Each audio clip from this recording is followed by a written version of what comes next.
위에와 같은 함성과 박수로 주민이 맞이할 시간입니다.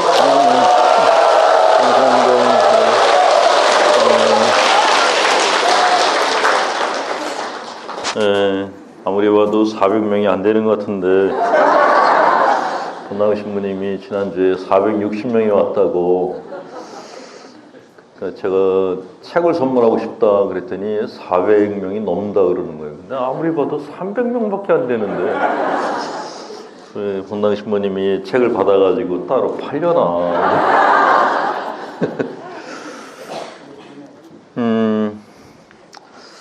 어떤 며느리가 이제 비신자인 시어머니를 전교하려고 대림 특강 때 레지오 사람들한테 부탁을 했어요.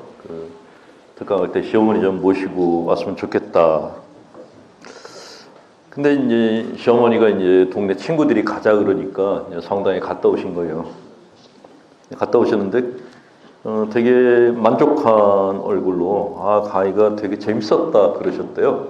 그 며느리가 궁금해서 어머니 가서 무슨 얘기 들으셨어요? 그랬더니 시어머니가 말씀하시기를 그 신부님이 그러는데 사람 소곡지로 살면 안 되고 적곡지로 살라 그랬다.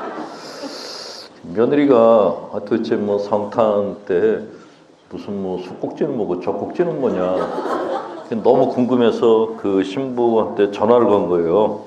우리 어머니가 그러는데 무슨 말씀이냐 그랬더니 그 강사 신부가 그랬대요. 그게 아니고 사람은 소극적으로 살지 말고 적극적으로 살라 그랬다고. 심리학 강의가 그런 게 있어요. 들으시면서 재밌다 그러는데 끝나고 난 다음에 딴소리 하는 분들이 많으셔가지고 자, 오늘은 지난주에는 분노에 대해서 얘기 드렸는데 오늘은 여러분들께 사람 마음에 대해서 설명을 드릴게요. 상담소에 어떤 자매님이 찾아오셔가지고 남편하고 아들을 갖다가 어떻게 하면 바꿀 수가 있겠냐고. 자, 자매님이 오셔서 속상하다 그러면서 속상한 원인이 1 남편, 2 아들이래요. 근데 아들이 중학교 2학년이래요. 그럼 뭐가 속상하냐 그랬더니 남편이 착한데 그 돈 벌 생각을 안 하대. 회사를 다니는데 승진할 생각도 안 하고 그냥 뭐 하루하루 만족하면 살면 되지 그런다는 거예요. 그러니까 자기는 같은 동기가 막 승진하는데 남편만 그 자리에 있는 게 너무 속상하다는 거죠. 근데 이 남편이 원래 절에 가려던 사람이었대요. 근데 이 자매님 아버지가 돈은 많이 벌었는데 하도 딴짓을 많이 해서 그 꼬라지 비기 싫어가지고 이렇게 참한 총각을 골랐는데 하필이면 중이 되려던 총각을 잡아가지고 결혼했는데 이 남편이 결혼한 다음에도 중이더래요. 여전히 중생활을 하고 있는 거예요. 속상해 죽겠대요. 아들은 어떠냐 그러니까 아들이 아빠하고 붕어빵이래요. 도대체 셈이라는 게 없고 아들이 공부를 안 한대요. 공부 좀 하라 그랬더니 아들 말이 엄마 내가 성적이 올라가면 나보다 떨어진 애들이 상처받아. 공부를 안 한대요. 근데 둘은 너무 죽이 맞는다는 거예요. 사이가 좋아가지고 뭐 안 보면은 뭐 이렇게 죽고 못 사는 관계라는 거죠. 근데 문제는 남편하고 아들이 저녁만 되면 이제 컴퓨터 게임을 하는데 그 뒤통수를 보면은 너무 열불이 나가지고 참을 수가 없다. 그러면서 남편하고 아들을 어떻게 하면 바꿀 수 있겠냐라고 물어보셨어요. 근데 제가 해드릴 수 있는 얘기는 못한다예요. 왜냐하면 물건을 고치려면 물건을 갖고 와야 되는데 물건은 안 하고 물건 주인만 오면 어떡하냐 그랬어요. 두 번째로는 못하는 두 번째 이유는 결혼생활 몇 년 했냐 그러니까 뭐 30년이 넘었대나 그래요. 그렇게 오래 데리고 산 당신도 못 고쳤는데 나는 얼굴도 모르는데 내가 어떻게 고치냐 못 고친다 그랬어요. 그랬더니 자매가 그래도 이렇게 그 사람을 바꾸는 방법을 혹시 알고 있지 않냐 물어봐서 방법이 있긴 있죠. 행복과 불행이라는 게 있잖아요. 그러니까 혹시 여러분들 중에서 행복하기 위해 사는 게 아니라 난 불행하려고 산다, 그런 분 계세요 혹시? 나는 불행하게 살려고 남편을 만났고 불행하게 살려고 태어났다, 그런 분이 계시다면 그거는 이제 그건 또라이죠. 예. 누구나 다 행복하길 원해요. 뭐 결혼도 행복하려고 결혼하는 거고, 직장 다니는 것도 행복하려고 직장에 다니는 거고. 근데 인간은 행복하길 원하는데 내가 지금 행복하다 그러면은 자기 삶을 안 바꿔요. 배우자의 관계가 행복하다 그러면 절대로 이혼 안 하겠죠? 불행하니까 이혼하는 거예요. 그러니까 인간은 행복하면은 안 바꾸고 불행할 때 뭔가 바꾸려고 그래요. 행복한 걸 찾기 위해서. 그래서 자매한테 조언해 줬어요. 남편과 아들을 불행하게 만들려고. 어떻게 하면 좋겠냐 그래서 난 잘 모르겠는데 일단 남편을 밥을 주지 말라 그랬어요. 굶는 데는 장사 없다고. 아들은 돈줄을 끊어버리라 그랬어요. 그러면 혹시 바뀔지 모르겠다고. 근데 저를 보고 이 자매가 그러는 거예요. 신부님은 혼자 살아서 가족을 모른다고. 아니 그럼 묻지를 말아야지 혼자 사는 걸 갖다 건드리고 그요. 그래서 별 이상한 년 다 보겠다 그랬는데,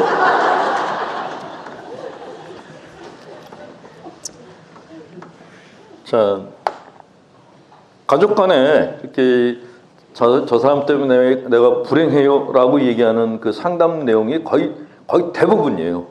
쟤 때문에 내가 불행해, 그러니까 저 사람 바꾸려면 어떻게 해야 됩니까? 라고 물어보러 오는 분들이 10명 중에 9분이에요. 근데 그건 죽었다 깨어나도 못 바꿔요. 자, 그러면 어떻게 되는가? 행복하면은 안 변하고 불행하면 변한다 그랬어요.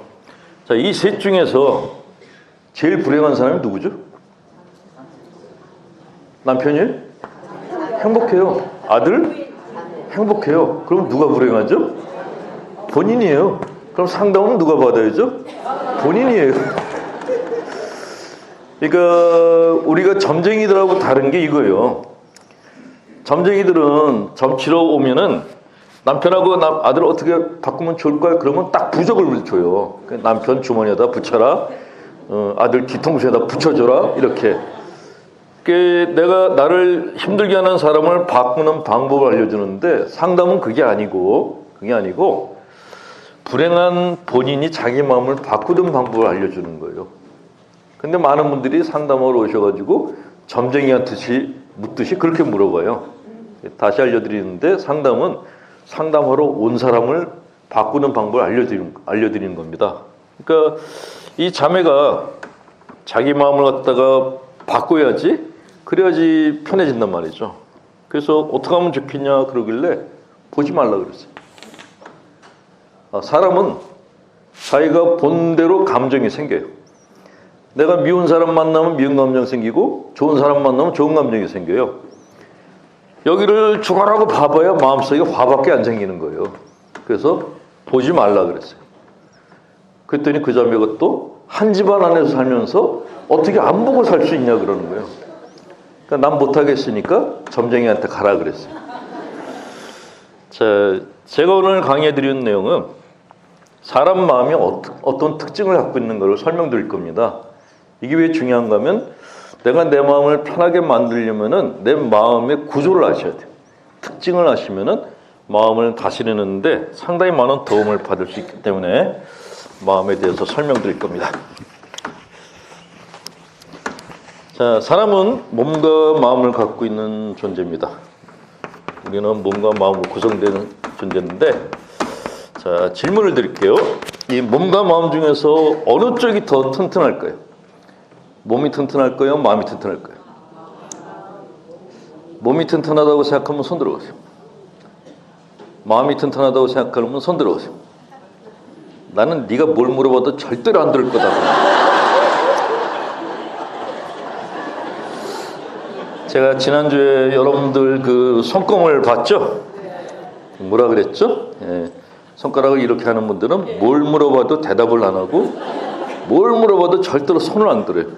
이 중에 거의 70%가 그냥 이러고, 네가 아무리 지랄해봐라 내가 드나봐라.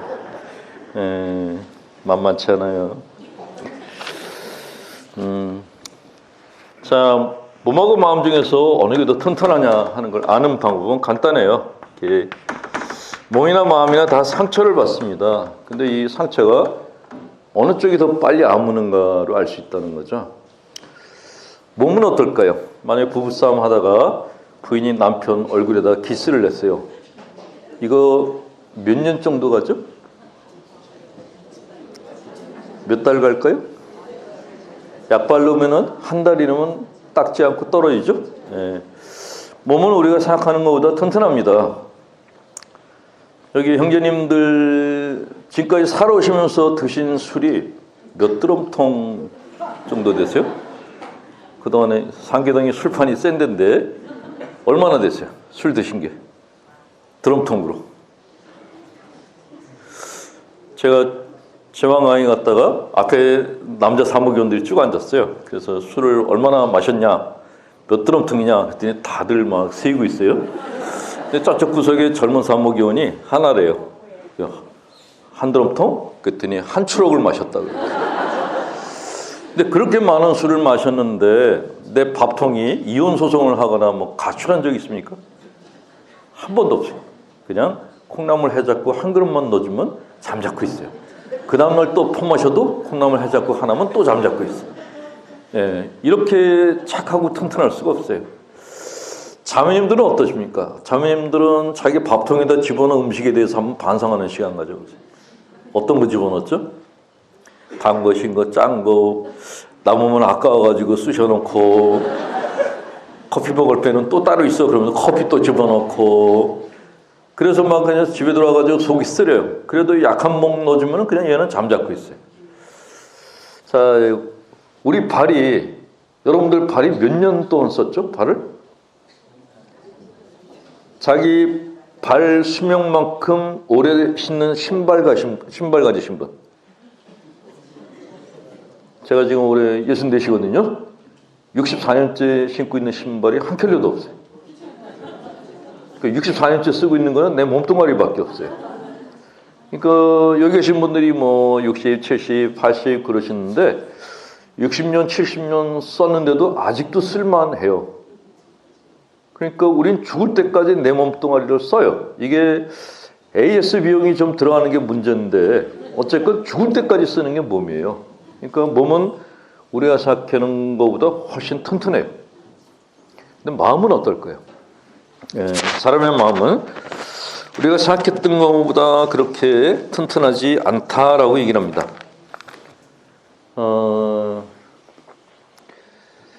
마음이 튼튼하지 않다는 것을 이제 저는 첫 분당 가서 이렇게 깨달았는데, 새 신부가 돼서 이제 첫 분당을 나갔더니 신자분들이 너무너무 아껴주시는 거예요. 특히 이제 할머니들이 유난히 아껴주세요. 뭐 아무데나 다 만져요. 손 만지면서 죽음 영광은 손하고 똑같다 그러고, 공둥이 만지면서 우리 애 공둥이가 똑같다 그러고. 근데 어떤 분들은 오셔가지고 그러시는 거예요. 아, 신부님 혼자 살기엔 너무 아깝게 생겼다고. 이게 우리 소녀딸 있는데 마음을 바꾸면 어떻겠냐. 근데 그런 소리 마시라 그러는데 기분은 좋은 거예요. 방에 들어와가지고 이렇게 거울 보면은 그래 내가 봐도 아깝다 그러면서 지금 이제 그런 말 해주는 사람이 없어가지고 좀 슬픈데 근데 그렇게 이제 그 할머니들한테 칭찬을 듣고 사는 게 이제 보자 심부된 낙이었어요. 근데 그런 어느 날 이렇게 미사 끝나고 이렇게 마당에 서 있는데 할머니들이 오셔가지고 또 뭐 새로 오신 신부님이 너무 잘생겼고 막 그래요. 근데 저만치 가던 자매들이 지나가면서 제 얘기를 하는 거예요. 사람의 귀는 굉장히 선택적으로 들어요. 앞에 있는 사람들이 지들끼리 얘기해. 이건 안 들려요. 근데 저기 있는 사람이 내 얘기예요. 그건 들려요. 굉장히 선택적이에요. 귀도 그렇고 눈도 그렇고 다 지가 듣고 싶은 것만 듣고 보고 싶은 것만 봐요. 지나가는 그 자매들이 저를 보고 새로운 보좌 신부님이 그래요. 그래서 뭔 소리지? 그랬더니 저렇게 조그마니까 장가를 못 가고 신부가 됐지. 그 지랄들 하고 지나가는 거예요. 근데 그 얘기를 듣는 순간에 갑자기 밑에서 뭐가 욱 하고 올라왔어요. 그래서 저도 깜짝 놀라가지고 이게 뭐가 올라왔지? 근데 할머니들이 앞에서 막 계시니까 이게 화는 못 내고 이제 막 웃는 척 하면서 그러다가 이제 방에 들어왔는데 속이 계속 불편한 거예요. 내가 왜 이러지? 그게 뭔지를 몰랐어요. 왜 내가 이렇게 뭐가 끌어오르지? 그래서 그거를 이제 뭐 성당 가서 조배한다고 앉아서 시키려고 그랬는데도 안 되고 들어와가지고도 막 뒤척거리고 뭐가 심란하고 화가 나는 거예요. 근데 그 다음날 아침 6시 미사를 해야 되는데 밤에 새벽 1시간 된도 계속 그러는 거예요. 그러다가 새벽 2시에 제가 태어나서 처음으로 방언을 했어요. 예. 니년들이 나한테 해준 게 뭐 있다고 이년들아. 내 다리 가지고 시비야 이년들아라고 방언이 터졌어요. 그걸 이제 우리가 전문 용어로 욕질 방언이라고. 예, 방언은 욕하고 비슷해요. 뭐 스바스바스바 그러는 게 거의 비슷한데. 그리고서 그 다음날 이제 그리고서 이제 제가 뻗었어요. 그리고 그 다음날 미사를 바닥에 서 있는데 그년들이 또 오는 거예요. 저를 보고서 안녕하세요 신부님 그러는데 내가 안녕해 보이냐? 그 소리가 여기까지. 어쨌건 그러고서 너무 창피한 거예요. 내가 그래도 신학교에서 별의별 훈련 다 받고 신부가 됐는데 그 지나가는 아녀자들이 한 얘기 가지고 이렇게 성질을 부릴까 그게 너무 창피해서 묻어버렸어요. 묻어버렸다가 기억을 안 하고 있다가 언제 다시 기억났냐면 제가 40 중반에 이제 대학원을 들어갔고 상담대학원을 들어갔는데 거기서 이제 그룹 토론을 하다가 분노에 대한 얘기가 나온 거예요. 근데 그때 그게 생각이 나더라고요. 그때 나왔던 얘기가 뭐냐면은 왜 그렇게 내가 화를 냈을까? 그때 그 이유가 있었어요. 사람의 마음에는 굉장히 많은 상처와 그리고 컴플렉스들이 있어요. 이 컴플렉스는 종기라고 생각하시면 종기. 사람 몸에 상처하고 종기 난 것처럼 마음에도 똑같이 상처하고 종기들이 있어요. 아프면은 굉장히 아파요. 이 컴플렉스 중에서도 가장 아픈 게 열등감이에요. 이게 제일 아파요. 우리는 누구나 다 열등감이 있어요. 아무리 잘생긴 사람도 열등감이 있죠. 돈 많은 사람도 열등감이 있어요. 키 크고 잘생기고 돈 많은데 학교를 제대로 못 나왔어. 학교는 제대로 나왔는데 집안이 엉망이야. 얼굴이 남들은 다 잘생겼다 그러는데 내가 볼 때는 코가 삐뚤어졌어. 이렇게 다 열등감이 있어요. 근데 그 열등감 중에서도 어릴 때부터 오랫동안 곰고 골마온 열등감들이 있어요. 이건 누가 건드리면 죽어요.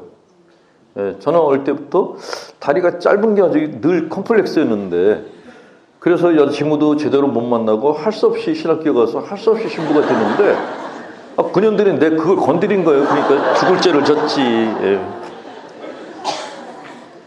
자, 그런데 왜 사람의 마음에 상처가 생기는가? 그리고 왜 상처가 잘 아물지 않는가? 그 이유는 정신의학자들과 심리학자들이 공통적으로 얘기하는데 사람의 마음은 어린아이 살 같다 그래요. 어떤 정신의학자는 순두부 같다 그래요. 그러니까 사람의 몸은 어른들의 피부는 찔러도 이게 티가 잘 안 나잖아요. 근데 갓난 애기들은 어떻습니까? 찔르면은 빨간 자죽이 생겨요. 그리고 이게 조금만 뭐 스쳐도 바로 피가 나요. 근데 사람 마음이 딱 그렇게 생겼다는 거예요. 이거는 나이가 많건 적건 간에 사람 마음은 다 여려요. 그래서 쉽게 상처받는데 근데 사람 마음에 상처를 주는 게 뭐냐? 말이에요, 말. 예, 우리가 흔히 그냥 입에서 나오는 그 말들이 사람 마음에 상처를 주는 상해용 도구입니다. 남을 칭찬하는 건 괜찮은데 다른 사람한테 싫은 소리를 하는 거는 그 사람 마음에다 칼질하는 거하고 똑같아요. 그래서 사람한테 말로 상처 주는 거는 사실은 죄가 된다라고 얘기를 하는 거죠. 말을 갖다 하실 때 그래서 조심하셔서 해야 되는 것이 이렇게 부부싸움 할 때 특히 이렇게 말 조심하라 그래요. 이렇게 가능하면 존댓말 쓰고 상대방의 마음을 건드리지 말라고 그렇게 얘기하는 게 아무리 내가 이렇게 맞는 말을 했다 하더라도 상대가 들을 때는 상처가 드는 경우가 거의 대부분이라는 거죠. 자, 사람이 쓰는 말은 두 가지가 있어요. 하나는 칭찬이에요. 하나는 무시예요. 우리가 상대방한테 하는 말은 대개 상대방을 존중해 주거나 아니면 무시하는 말들을 주로 많이 합니다. 근데 남이 나를 무시하는 말을 했을 때 내가 가만히 있을까요? 절대 가만 안 있죠. 상대방이 나한테 농담조로 얘기했어도 그게 무시조로 한 거면은 참을 수가 없어요. 아주 콧대가 센 처녀가 길을 가는데 누가 자꾸 불러들여요. 그 돌아보니까 생선장수들이에요. 그 처녀가 생각하기에 가짜 않게 날 불러? 그런 거예요. 그냥 가는데 또 불러들여요. 같이 가자고. 그 처녀가 돌아서서 소리 질렀어요. 왜 자꾸 불러? 그랬더니 생선장수가 안 불렀는데 그랬어요. 같이 가자 그랬잖아. 그랬더니 갈치가 1,000원이라 그랬는데. 처녀가 쪽팔려가지고 길가에 서 있던 버스를 얼른 올라탔어요. 버스가 가야 되는데 안 가는 거예요. 처녀가 다시 기사분한테 성질을 부렸어요. 아저씨 똥차 언제 가요? 그랬더니 기사가 돌아보더니 똥이 다 차에 갑니다. 예. 칭찬은 고래도 춤추게 한다라는 그런 얘기가 있습니다. 근데 그 책은 사실 이렇게 기업가들이 자기 직원들을 부려먹으려고 쓴 책이고, 사실은 칭찬보다는 상대방을 존중해 주는 것이 굉장히 중요하다라고 얘기를 해요. 미국의 설리반이라고 하는 그 변호사가 있는데 이 사람한테 어느 날 흑인 설리반이라는 상담가가 있는데 흑인 변호사가 찾아온 거예요. 근데 제가 이렇게 강의하면서도 이걸 지난주에 했나? 안 했나? 했나? 안 했나? 계속 그러고 있어요. 분명히 지난주는 했어요? 안 했죠. 지난번에 분노에 대해서 했고 오늘은 마음에 대해서. 강의로 항상 2개를 갖고 다니는데 어느 번당은 한 번만 하는 데가 있어요. 그럼 2개를 짬뽕해서 하는 거예요. 그래서 이걸 지난번에 한 건지 그 전번당에 한 건지 지금 막 오락가락하고 있어요.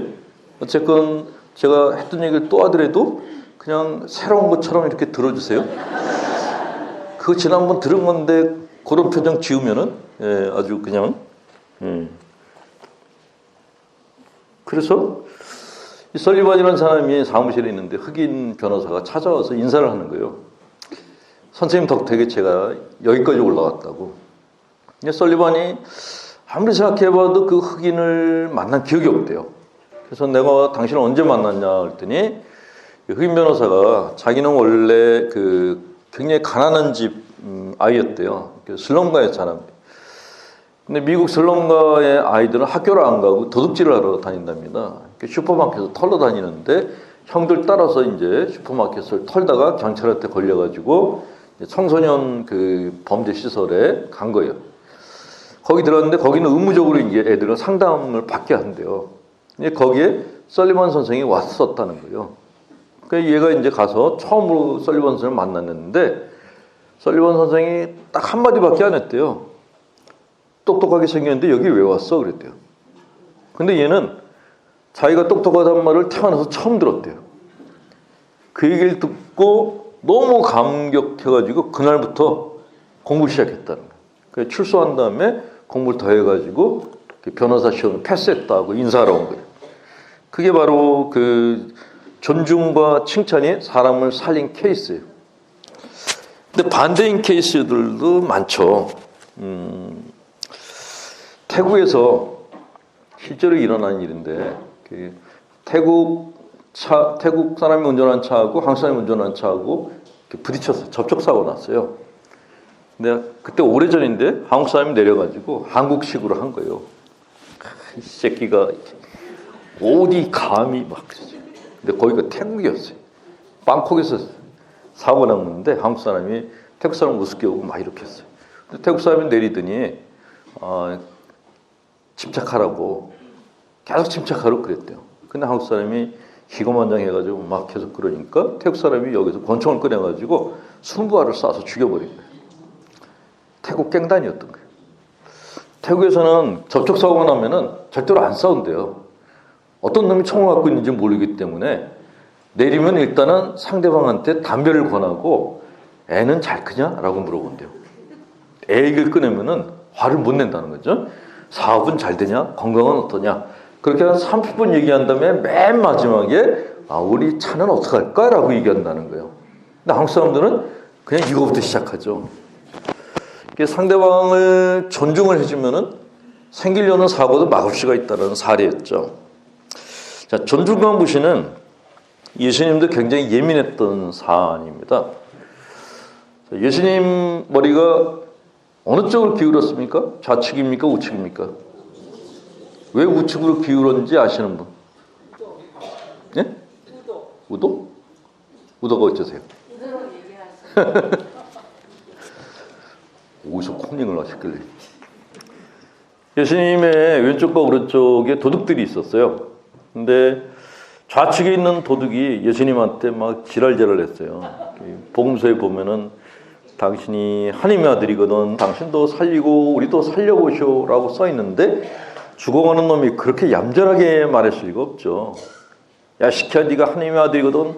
너도 살리고 우리도 살려봐야 이 시키야 그러면서 이렇게 뭐 별욕을 다 했겠죠. 그러니까 예수님이 이거 머리도 아프고 손발도 아파 죽겠는데 옆에 있는 왼쪽에 있는 놈이 지랄지랄 하니까 귀찮아서 고개를 일부러. 그래서 머리가 우측으로 한 거예요. 근데 우측으로 들리고 눈을 감고 있는데 우측에 있는 도둑놈이 갑자기 좌측에 있는 도둑놈을 야단칩니다.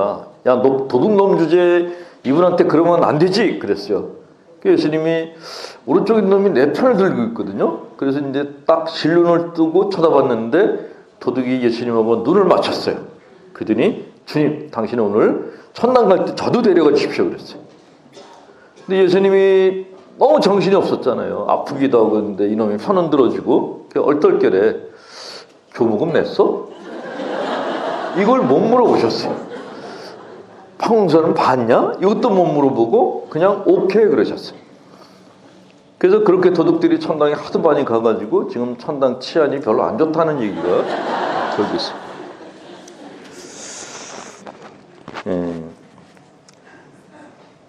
존중받고 무시한다는 게 이게 그냥 쉬운 일인 것 같지만 사실 쉬운 일이 아닙니다.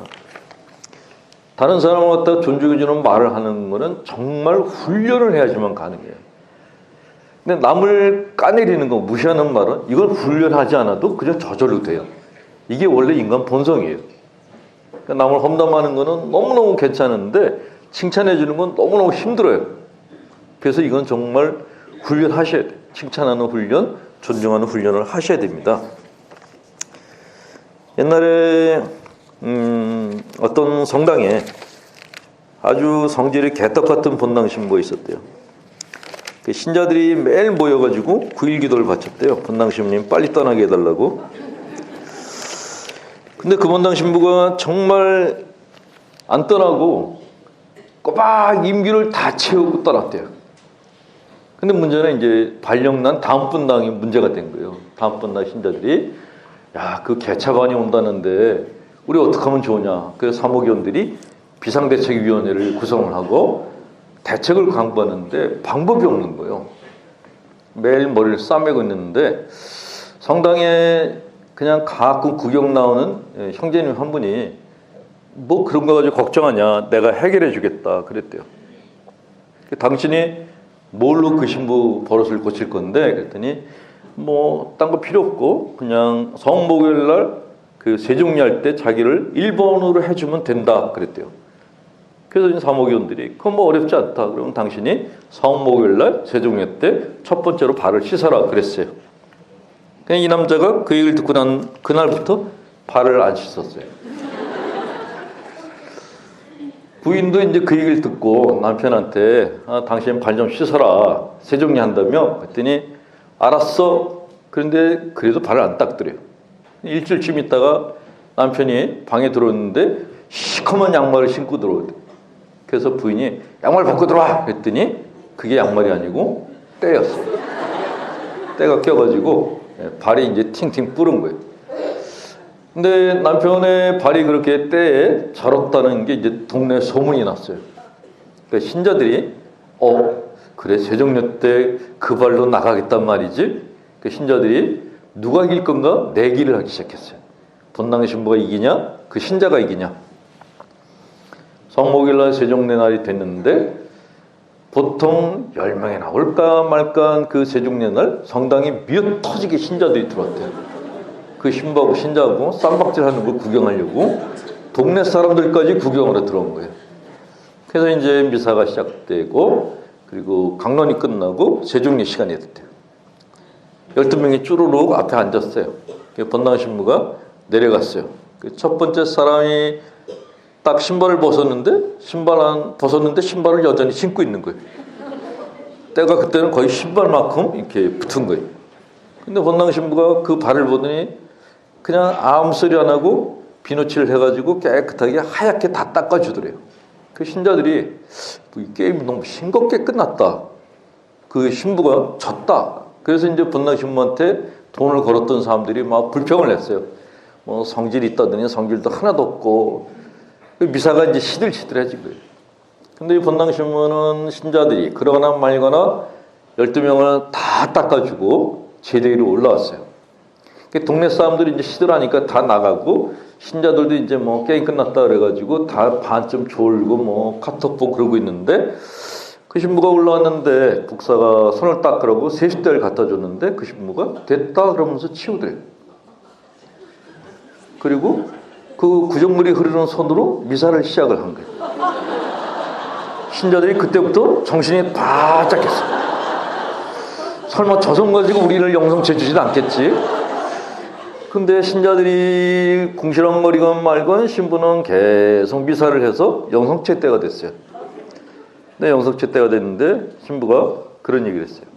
오늘같이 이렇게 기쁜 날 그냥 영성체 해주면 안 되고 내가 이 12명한테는 양형 영성체를 해주겠다.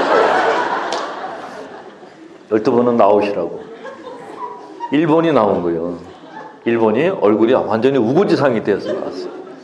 내 신부가 가더니 그 구정물 묻은 손으로 성체를 집어서 성에다가 디 흘리더니 그리스도의 뭔가 피 그랬어요. 근데 이 사람이 입을 안 벌렸어요. 그리스도의 뭔가 피 그러면서 아구를 잡아가지고 열더니 거기다가 쑤셔 넣었어요.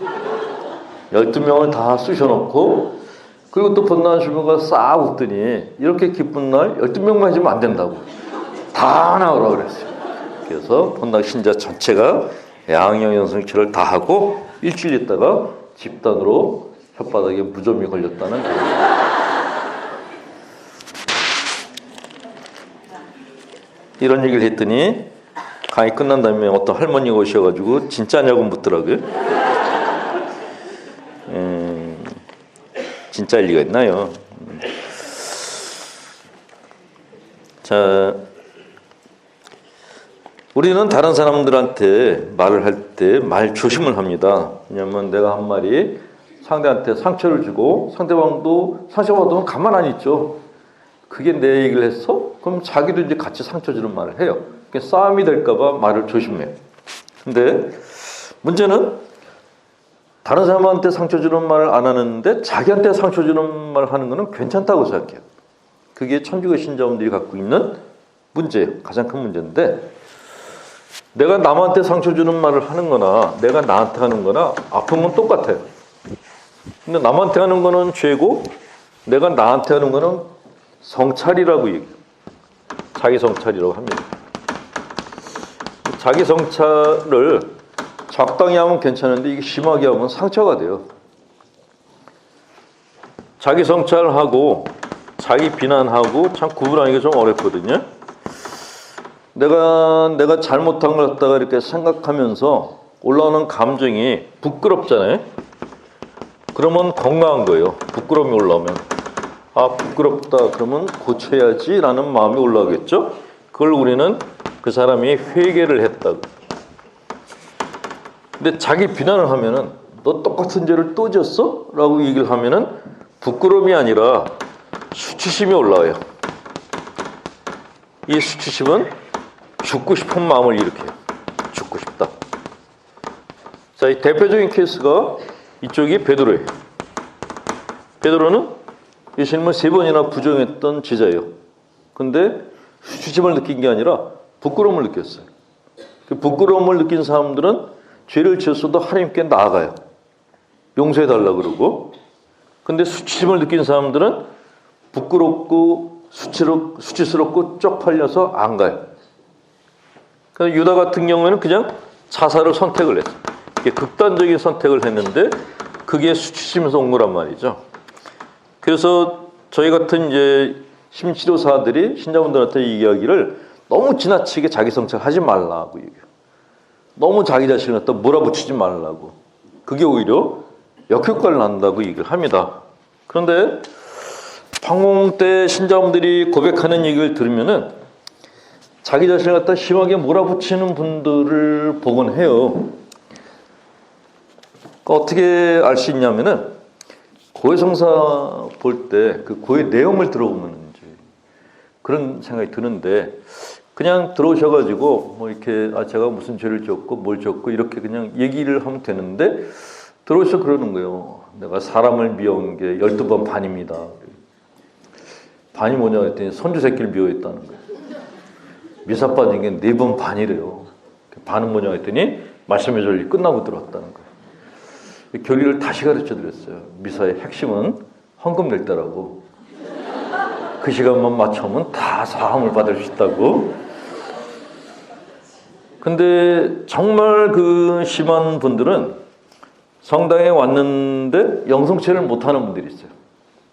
그러니까 헌금도 내고 다 했는데 영성체 때 자리에 그냥 앉아 있는 거예요. 그래서 끝나고서 그분을 불렀어요. 불러서 영성체를 왜 안 하냐 그랬더니 자기는 죄를 짓는 직업을 갖고 있다는 거예요. 그럼 무슨 직업이냐 그랬더니 술집을 한대요. 술집이 무슨 죄냐 그랬더니 아가씨를 두고 하고 있대요. 그게 무슨 죄냐 그랬더니 신부님은 모르세요 이러는 거예요. 모르면 가르쳐달라 그랬더니 절대로 안 된대요. 근데 어쨌든 그분한테 먹고 살려고 가는 직업인데 영수증 못하면 섭섭하지 않냐 그때 섭섭하대요. 그러니까 제가 그랬어요. 그분한테 형제님은 그리스도의 몸은 이게 중동에서는 빵인데 우리나라로 말하면 밥이다. 그러니까 형제님은 밥값을 냈다. 그러니까 밥을 먹어라 그랬어요. 헌금이 밥값이잖아요, 그게. 밥도 또 요만한 것밖에 못 먹는데. 그 성체를 영하라 그랬더니 저는 밥 먹을 자격도 없습니다 그러는 거예요. 그래서 이거 열심도 지나치다 그래서 일주일 동안 이제 생각하다가 그 다음 주에 그 형제가 또 왔어요. 그 불러가지고 예수님이 세상에 오신 것이 병자를 위해서 오셨냐 건강한 사람을 위해 오셨냐 그랬더니 병자래요. 맞다고. 성체는 약이라고. 그러니까 약을 내가 먹는데 죄를 지었냐 안 지었냐 이런 거 안 따지지 않냐. 그랬더니 곰곰이 생각하더니 그러면 자기한테 영성체 할 때는 그리스도의 몸 그리지 말고 그리스도의 약이라고 해달래요. 그분한테만 그리스도의 약 아멘 이렇게 그렇게 아주 지독하게 자기 자신을 몰아붙이는 분들이 계신데 그게 사실 신앙생활에는 그렇게 크게 도움이 안 돼요. 그래서 좀 사순시기에 자기 성찰을 할 때도 좀 살살 하시는 게 좋아요. 예수님한테 가셔가지고 제가 무슨 죄를 지었고 무슨 죄를 지었고 이렇게 얘기하지 마시고 사는 게 다 죄지 않냐 이렇게 그냥 대충 어슴푸리하게 넘어가셔야지. 그래야지 부활절이 반갑죠. 이게 뭐 사순절마다 내가 당신을 죽인 죄인이고 이런 걸 하면은 부활절 때마다 마음이 무겁단 말이에요. 예. 그래서 사람 마음은 아까도 얘기한 것처럼 굉장히 여려요. 내가 나한테 너는 죄인이야. 너는 하나님을 갖다가 죽인 사람이야. 이렇게 얘기하면 정말 상처받아요. 그렇게 얘기하지 마시고 하나님이 널 위해서 하늘에서 이 땅에 오셨어. 그러니까 네가 하나님의 유일한 사랑이야. 이렇게 얘기해 주셔야 돼요. 실제로 복음서에서 예수님이 그랬잖아요. 나는 이제 너희를 종이라고 안 부르고 벗이라고 부르겠다고. 우리 예수님의 친구들이에요. 그러니까 친구끼리의 대화를 하는 게 그게 기도예요.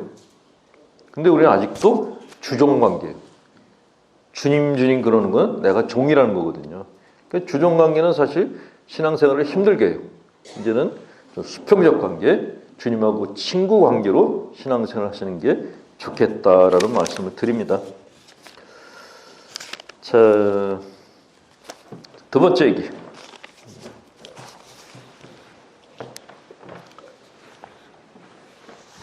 어떤 종교인들이 그런 얘기를 해요. 욕심 부리지 말고 마음을 비우고 그런 얘기를 하는 분들이 있어요. 또 가톨릭 그 영성가들 중에서도 모든 걸 다 내놓고 가난하게 살아야지 성인의 경지에 들어간다라고 얘기하는 분들이 계십니다. 근데 딱 틀린 말은 아닌데 인간의 그 발달 과정을 보면은 그 말이 맞는 말도 아니에요. 사람은 인간은 욕구를 갖고 있는 존재예요. 욕구를 많은 신자분들이 욕심이라고 생각하세요. 근데 욕구하고 욕심은 다른 겁니다. 욕구는 영어로 need라고 need. 욕구는 내가 필요해서 있는 거예요. 우리가 갖고 있는 욕구가 어떤 게 있죠? 성욕, 소욕, 뭐 질투욕 여러 가지 것들이 있어요. 근데 많은 신자분들이 다른 사람들한테 나눠주고 싶은 욕구, 사랑하고 싶은 욕구는 괜찮은 거고 내가 더 갖고 싶은 욕구, 이거는 안 좋다라고 생각해요. 근데 그렇지 않습니다. 인간이 가지고 있는 모든 욕구는 생존하기 위해서 필요한 것들이에요. 그러니까 내 욕구를 죄악시하면 안 되고 더군다나 더 중요한 거는 이 욕구는 비우는 게 아니에요. 채우는 거예요. 반대로. 채워야지 비울 수가 있어요. 안 채우는데 어떻게 비울 수가 있어요?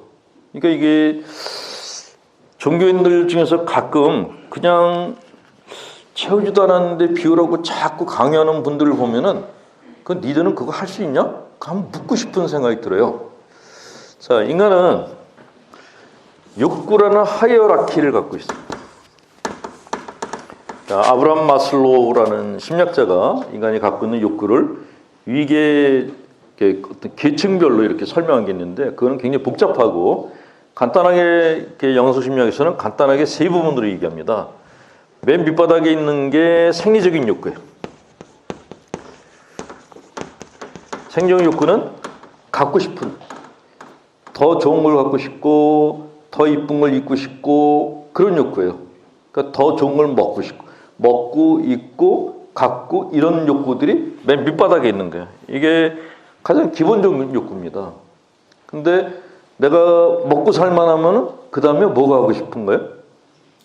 내가 돈도 벌고 사업도 성공하고 마누라도 이쁜 마누라 갖고 집도 좋은 거 얻었어요. 그러면 뭐를 그 다음에 하고 싶은 게 뭘까요? 예? 그렇죠. 정치를 하고 싶어요. 왜요? 사람들한테 인정받고 싶어요. 그거를 정서적인 욕구라고 합니다.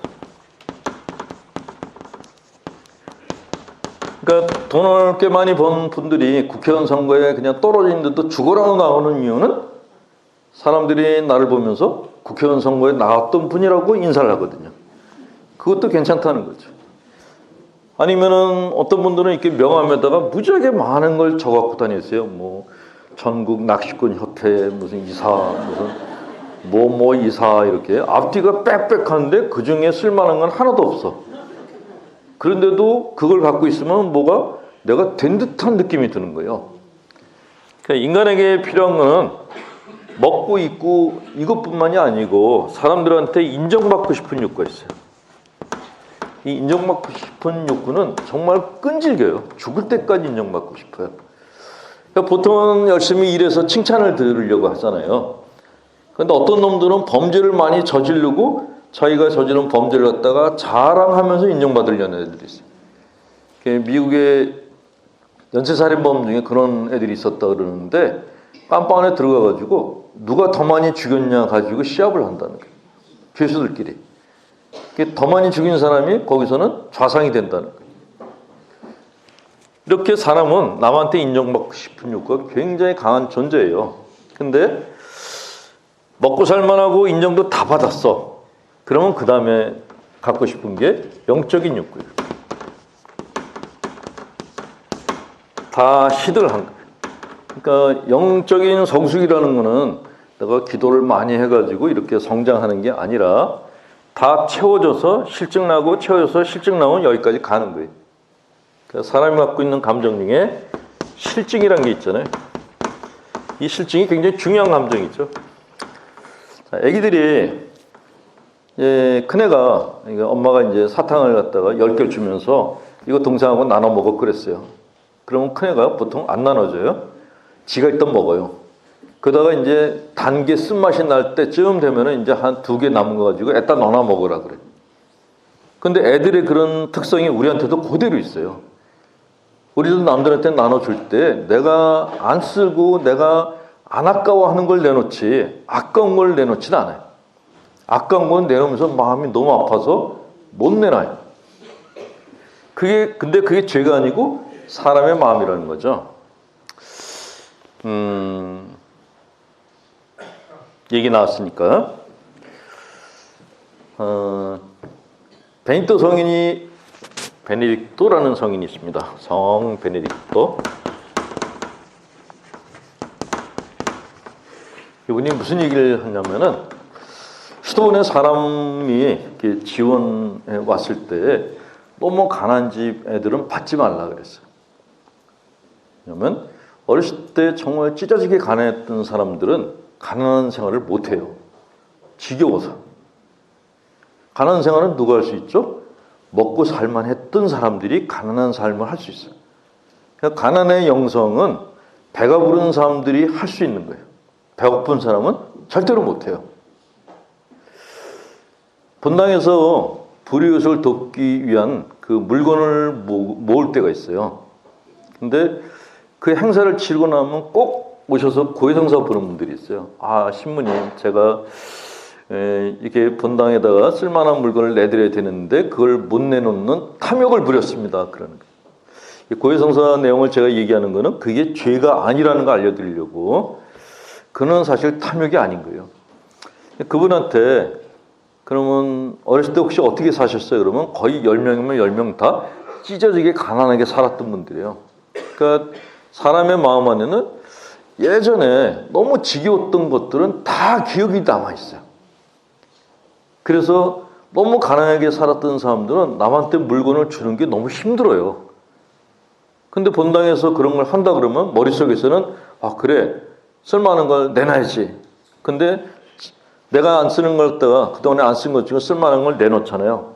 그 다음날 성당에 가져가려고 이렇게 보면 그게 지금 쓸 수 있는 물건 같이 보이는 거예요. 그러니까 내가 지금 쓸 걸 빼놔다 보면 나중에 남는 거는 빵꾸 나면 빤스, 빵꾸나 널린 것만 남아요. 그걸 성당에 갖다 주고 또 고해성사 보러 오는 거예요. 내가 이렇게 쓸모없는 물건 내놨다고. 그래서 제가 그런 분들한테 얘기했어요. 그러지 마시고 그냥 본당 신부님한테 가셔가지고 불이웃이 저라고 신자들이 내놓은 거를 저한테 주십시오라고 얘기하라고. 그러면 속이 편하다라고 알려드렸어요. 내가 마음속으로 나는 불행했던 사람이야, 난 가난했던 사람이야 라는 기억이 있는 분들은 나눔이 힘들어요. 그건 죄도 아니고 그냥 내 기억 때문에 그런 거니까 고해성사를 안 보셔도 됩니다. 자, 그런 의미에서 그러면 모든 걸 다 버린 성인들은 그럼 어떤 분들이었는가? 심리학적 관점에서 그럼 진짜 성인들은 어떤 분이었는가? 심리학을 전공한 사람들끼리 모여서 이렇게 농담반 진담만으로 우리가 인정할 수 있는 성인은 두 분이다 그랬어요. 가톨릭의 프란치스코 성인과 불교의 부처님이다 그랬어요. 이분들은 틀림없이 2단계에 올라가셨을 거다라고 합니다. 왜 그럴까요? 왜 다른 성인들 말고 이 두 분만이 영적 단계에 들어갔을 거라고 그럴까요? 두 분 다 부잣집 아들이었어요. 생리 욕구를 처음 사람들이었어요. 프란치스코 성인은 이태리 아시시의 아주 부잣집 아들이었죠. 부족함이 없었어요. 그러니까 아버지가 모든 걸 다 해줬어요. 하고 싶은 대로 다 했어요. 친구들하고 매일 술 먹으러 다니고 여친구 만나러 다니고 그랬어요. 부처님은 어떻습니까? 부처님은 작은 왕국의 왕자님이셨다 그래요. 근데 부처님은 프란치스코 성인보다 더 괜찮았어요. 부인도 있고 애까지 있었어요. 후궁들도 드글드글했어요. 그리고 정서지역구도 두 분이 충분히 받았어요. 동네에서 프란치스코 성인은 부잣집 아들이었어요. 동네 사람들이 다 우리 도련님 그랬던 분이에요. 부처님은 이거는 왕의 아들이었어요. 더 했죠. 우리 왕자님 그랬단 말이에요. 그러니까 두 분 다 생리적 욕구하고 정서적 욕구가 아주 만땅으로 채워졌던 분들이에요. 그래서 그게 너무 실증 나가지고 프란치스코 성인은 아버지 앞에서 호라당 벗고 나갔죠. 부처님은 출가를 하시죠. 출가는 거꾸로 읽으면 뭐죠? 가출한 거예요.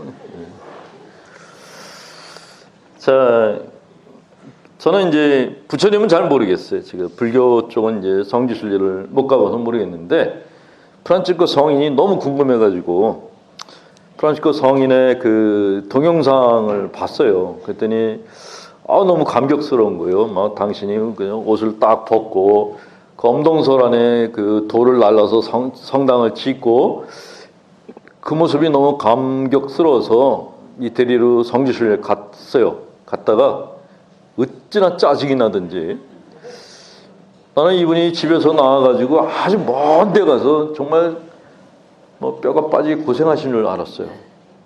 가보니까 당신 아버지 집 근처에다가 만든 거예요, 성당을. 근데 이태리는 엄마들이 드세요. 남자들이 다 마마보이예요. 아버지가 아들한테 돈을 안 줬지만 엄마가 가만히 있었겠어요? 밤마다 아들한테 뭘 갖다 줬겠죠. 그래서 성당을 지었구나 하는 생각이 들었어요. 근데 더 짜증났던 거는 프란치스코 성인의 여자친구가 있었어요. 글라라를 시집을 안 가고 수녀로 만들어서 당신 있는 수도 500m 밑에다가 수녀원을 만들어 놨어요. 그리고 수시로 영적 대화를 위해서 방문하셨다고 기록이 나 있어요. 버린 게 하나도 없는 거예요. 그걸 보면서 이렇게 하면 나도 되겠다. 그래서 이런 얘기를 갖다 이제 했다가 이렇게 이거 프란치스칸들이 날 야단치면 어떡하지? 그런 생각이 들었는데 어쨌건 내가 너무 가난에 찌들었던 기억이 있는 분들은 여기 못 가요. 그래서 항상 너무 가난했던 지금 동남아 쪽에 굉장히 가난하게 사는 처녀애들이 수녀원에 자꾸 들어오려고 그러는데요. 근데 경찰에서 걱정을 하는 거예요. 이게 집에서 입을 덜려고 보내는 경우가 될까봐 우려를 하고 있다 그러는데, 그러니까 풍족하게 살았던 사람들은 들어와서 검소한 생활을 할 수 있어요. 가난했던 사람들은 가난이 지겨워가지고 수도원에 들어와서 부자같이 살고 싶어 한단 말이죠. 그래서 그런 거에 대해서 지금 우려를 많이 하고 있죠. 곁다리 얘기로 혹시 여러분들 중에 소아데레사 세례명 가지신 분 계세요? 소아데레사. 예. 소아데레사 성녀가 부잣집 딸이었어요. 근데 깔멜 수녀원 들어갔죠. 깔멜 수녀원 들어가서 거기서 이제 성품을 받았죠. 일찍 돌아가셨어요. 그래서 이렇게 우리는 그 소아데레사 성녀의 자서전을 이렇게 보고 감동을 받고 그러는데, 그 성녀 사진을 보면 이렇게 부잣집 딸이라고 써 있죠, 얼굴에. 이렇게 달땡이 같이 이렇게 얼굴이 둥그스름하고 눈도 이렇게 큼직한 게 나는 부잣집 딸 이렇게 써 있어요. 이태리의 은행가의 딸이었던 걸로 기억을 하고 있는데, 근데 저는 서대사 성녀의 리지에거든요. 거기 갔다가 그 수녀원 안에 걸쳐 있는 그 깔멜 수녀님들 단체 사진을 보고서 서대 성녀가 수녀원을 괜히 들어왔구나 하는 생각이 들었어요. 사진이 있는데 단체 사진 찍었는데 서대 성녀가 이렇게 있거든요. 근데 언니 수녀들이 이렇게 서 있는데 여기 서 있는 한 수녀님이 사진사를 안 보고 서대 성녀를 갖다가 이렇게 꼬나보고 있는 거예요, 이렇게. 근데 그걸 보고 이제 가이드가 설명을 해주더라고요. 이렇게 쳐다보고 있는 그 수녀가 소아대에서 성녀를 그렇게 미워했대요. 그래서 그렇게 구박을 많이 했대. 소아대 성녀도 자기는 잘하려고 그러는데 그 언니 수녀가 자기를 너무 미워해가지고 마음에 상처를 많이 받은 거예요. 그걸 막 기도로 봉헌하고 뭐 어린아이 같은 영성으로 살겠다고 그렇게 속을 썩었어요. 그래서 아마 소아대 성녀가 일찍 죽은 게 혹시 화병이 아닌가 하는 생각이 드는데 아닌 말고고. 어쨌건 근데 이제 이 소아대 성녀가 부잣집 딸이 수련회 와서 고생하고 죽은 거에 대해서 신자들이 안타까워하는데, 근데 이 언니 수녀들에 대해서는 아무도 얘기를 안 하는 거예요. 근데 저는 이걸 가서 보고 언니들이 너무 불쌍하다는 생각이 들었어요. 소아대 성녀가 수련회 들어갈 때쯤에는요, 시집 못 간 노처녀들이 수련회에 많이 갔대요. 그러니까 시골에서 집은 가난하고 농사 짓고 외모는 안 되고 공부한 것도 없고 그러면은 나이는 찼으니까 집에 데리고 있을 수는 없고 그래서 수도원을 보냈대요. 그렇게 해서 수도원에 들어온 사람들끼리 이제 농사 짓고 같이 잘 살았는데 어느 날 부잣집 딸내미가 쑥 들어온 거예요. 그러니 얼마나 미웠겠어요. 본당에서 여러분들이 만약에 단체를 만들어서 있는데 그냥 얼굴이 그만한 분들끼리 모여서 단체 생활을 했어요. 근데 어느 날 아주 그냥 이렇게 쫙 빠진 년이 하나 들어왔어요. 그게 이쁠까요? 근데 그 년이 들어왔는데 나갈 생각도 안 해. 그러면 귀여울까요? 근데 거기 들어왔는데 본당 신부가 단체 훈화로 들어와서 그 년만 쳐다봐. 귀여울까요? 절대 안 그렇죠. 예. 저게 왜 안 나갔지? 내보내려고 별의별 구박을 다 해요. 근데 그것이 끝까지 안 나가고 뭐 이렇게 이거는 주님이 나에게 주신 무슨 시련이야 그러면서 버티고 있으면은 그럼 구박을 주는 그 나머지 자매들이 무슨 병에 걸릴까요? 화병. 예. 그 이쁜 사람만 남고 나머지는 다 화병 걸려서 병원에 입원한단 말이죠. 지금도 그런데 옛날엔 더 했던 거예요. 그러니까 수도원 안에도 사람이 사는 공동체잖아요.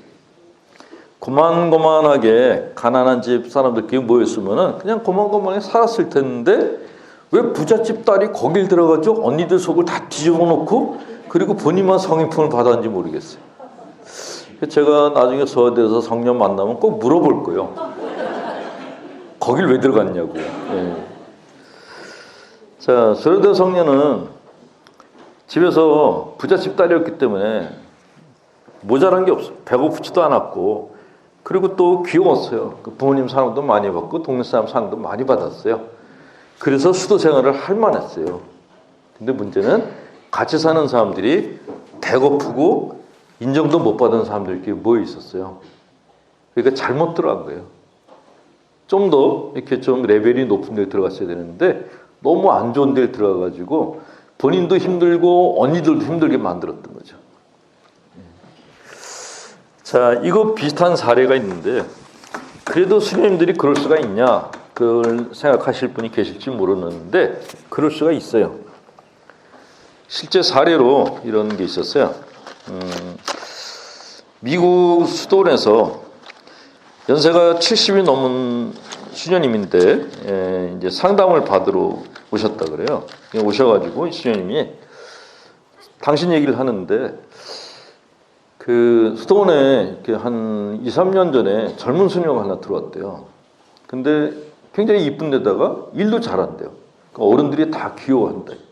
근데 이 수녀님이 그 수녀가 잘못한 것도 없는데 그렇게 미워가지고 자꾸 구박을 한다는 거예요. 근데 자기도 잘해주려고 그러는데 그게 안 된다는 거예요. 그것 때문에 이제 상담받으러 온 거죠. 근데 심리상담가들은 그런 얘기 들으면은 그 사람 얘기 듣고 난 다음에 반드시 묻는 게 어렸을 때 어떻게 사셨냐고 물어봐요. 그러니까 지금 내가 사는 거는 과거의 기억으로 살아요. 내가 과거의 기억이, 추억이 좋으면 지금 사는 것도 편하네요. 근데 과거의 기억이 불편하면 지금 사는 것도 힘들어요. 그러니까 사람은 기억으로 살아요. 이 수녀님한테 과거를 물어봤더니 과거에 이제 여동생이 하나 있었는데 여동생이 굉장히 공부도 잘하고 이뻤대요. 그러니까 부모님이 그 여동생만 이뻐한 거예요. 이 수녀님은 공부도 못하는 데다가 얼굴도 안 됐어요. 그 엄마가 항상 하는 얘기가 너는 뭐 얼굴도 그렇고 그러니까 수녀나 되라 그랬대요. 스님들 죄송해요, 스님. 우리 여기 본당 스님 빼놓고 이 동영상을 보시는 수녀님들 빼놓고 그분만 그렇다는 거예요. 근데 엄마가 그러니까 이 수녀님이 이렇게 시집갈 생각 안 하고 정말 고등학교 졸업하고 바로 수도원을 들어간 거예요. 수도원에 들어가서 정말 열심히 살았대요. 그때는 이제 어른들이 다 좋아한 거예요. 다 칭찬하고. 그래서 당신 안에 있는 상처가 아물만 한데 그 젊은 수녀가 들어온 거예요. 들어왔는데 어디서 본 것 같더래요. 생각해보니까 자기 동생하고 너무 닮은 거예요. 자기도 모르게 구박을 한 거예요. 그 얘기를 하면서 이 수녀님이 막 통곡을 했다는 거예요. 내가 아직도 그걸 못 잊고 있다고. 근데 그게 그 수녀님만 그런 게 아니라 모든 사람이 다 똑같아요.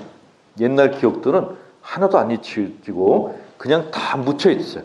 그리고 비슷한 상황이 되면 그게 다시 올라와요. 상처가. 그래서 그런 상처를 치유하고 아물게 하지 않으면은 계속 똑같은 일을 또 하게 되고 그래요. 자, 결론으로 말씀드리지만 비우려고 하지 마시고 내가 배고프다 그러면은 채우세요. 채우시는 것이 건강하게 사는 길이다라는 것을 말씀을 드립니다. 가끔 어떤 분들은 제가 이런 얘기를 하면은 신부님은 너무 세속적인 말을 한다. 그래도 인간이 그래도 영적으로 살아야지 하나님 마음에 들지 않겠냐 하는 분들이 있는데 글쎄요. 사람은 인간이 가지고 있는 내적인 삶의 영역이 세 영역으로 나눠져요. 영적인 영역하고 심리적 영역, 육체적 영역 이렇게 세 부분으로 나눠져 있거든요. 근데 이 세 가지가 균형을 잡았을 때 가장 건강해요. 나는 그냥 단식하고 고행하고 그리고 내 마음에 있는 모든 걸 다 죽여버리고 영적인 삶만 살겠다. 그러면 걸리는 게 조현병이에요. 정신분열증 걸리기 쉬워요. 마귀가 보인다. 뭐 천사가 나타났어. 그런 현상이 일어나는 게 그게 신심이 깊은 게 아니라 조현병 현상입니다. 그래서 신앙심이 진짜 깊은 분들은 정신병원에 다 계세요. 거기 가면 하나님을 보시는 분들이 한두 분이 아니에요. 세 가지가 다 건강해야 돼요. 가톨릭 교회는 이거는 많이 가르쳐 주는데 심리적인 거에 대해서는 별로 얘기를 하지 않아서 제가 그래서 이걸 설명하고 있는 겁니다. 자, 본당 신부님들 중에서도 영적인 걸 굉장히 강조하는 분들이 있어요. 어떤 젊은 신부님이 이제 신자들한테 믿음에 대해서 계속 강조했어요. 믿음을 가지면 모든 걸 다 할 수 있다. 근데 신자들이 그럴까요? 그랬어요. 그 신부가 이제 열받아가지고 내가 믿음의 그 표본을 보여주겠다. 그랬어요. 그리고 신자들한테 호언장담한 그날 철야 기도를 했어요. 하나님 앞에 무릎 꿇고 기도를 했어요. 주님, 복음서에 보면은 믿음을 가지면 산을 보고 여기서 저리 가라 그러면 산이 움직인다고 제가 분명히 봤습니다. 근데 산 말고 성당 마당에 있는 저 바위덩어리가 여기에서 절로 가게 도와주십시오. 기도했어요. 밤새도록 기도했어요. 신자들이 본당 신부님이 철야 기도한다니까 신자들도 같이 와서 기도하면서 돌이 움직이나 안 움직이나 봤어요. 새벽이 됐는데 돌은 그대로 있는 거예요. 그 신자들이 이거는 신부님이 믿음이 부족하거나 아니면은 이렇게 기도라는 게 별로 소용이 없는 건지도 모르겠다. 꿍시렁꿍시렁 하면서 다 집에 갔어요. 본당 신부가 너무 열받아가지고 성당에 들어서 예수님한테 따졌어요. 그렇게 기도하는데 그까지 돌덩이 하나 여기서 여기를 못 옮겨주시냐 따졌더니 예수님이 이렇게 보더니 그러더래요. 그거 옮겨서 뭐하게? 영적인 영역을 지나치게 강조하는 분들은 꼭 그 신부하고 비슷한 말들을 하는 거예요. 필요 없는데 너무 에너지 소모를 많이 쓰고 있다는 거죠. 자, 그 다음 얘기.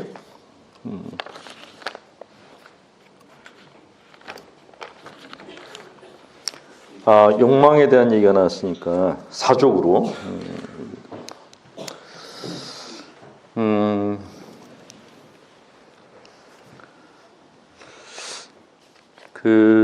보통 신부들은, 여러분들은 이제 그 일상생활을 사는 분들은 제일 큰 유혹이 이제 돈에 대한 유혹이에요. 그러니까 아무리 마음이 굳어도 내가 가족을 생각하면은 돈 앞에서는 흔들릴 수밖에 없어요. 근데 신부들은 돈에는 강해요. 비교적. 그 신부들은 돈에 대해서 강하다는 게, 본당에 부자가 오잖아요. 그러면 불교나 개신교 분들은 이렇게 좀 있는 분들을 환대를 해주는 분위기예요. 근데 신부들은 그런 게 별로 없어요. 미사 때 영성치 할 때에도 딱 하나밖에 앉아요. 가난한 사람, 부자가 말에 딱 하나밖에 앉아요. 황금을 1,000원을 냈건 10,000원을 냈건 100,000원을 냈건 성체는 다 하나예요. 이게 정말 공평하거든요. 근데 신부들이 약한 게 있어요. 그게 바로 이렇게 성에 대한 거예요. 그러니까 요 근래 이제 뭐 미투 운동 터지고 난 다음에 이제 사제들의 그 성 문제에서 계속 얘기가 회자가 되고 있는데, 그게 바로 신부들의 그 아킬레스건이 제일 약한 부분이에요. 그러니까 가난하게 살고 명예를 추구하지 않고, 이거는 비교적 강한 편이에요. 그러니까 뭐 신부들 보고 뭐 있는 본당 갈래 아니면 가난한 본당 갈래, 그러면 그냥 마음대로 하세요. 그래요. 그러니까 뭐 저는 꼭 강남에 가야 됩니다, 그런 신부들은 그렇게 많지 않아요. 대부분의 신부들이 그냥 가난한 본당 가면 거기 맞춰 살고, 부자 본당 가면 거기 맞춰 살고 그러지, 나를 부자 본당 보내달라고 뭐 로비하거나 그런 신부들은 거의 없어요. 가난함에 대해서는 당당해요. 명예에 대해서도 당당한 편이에요.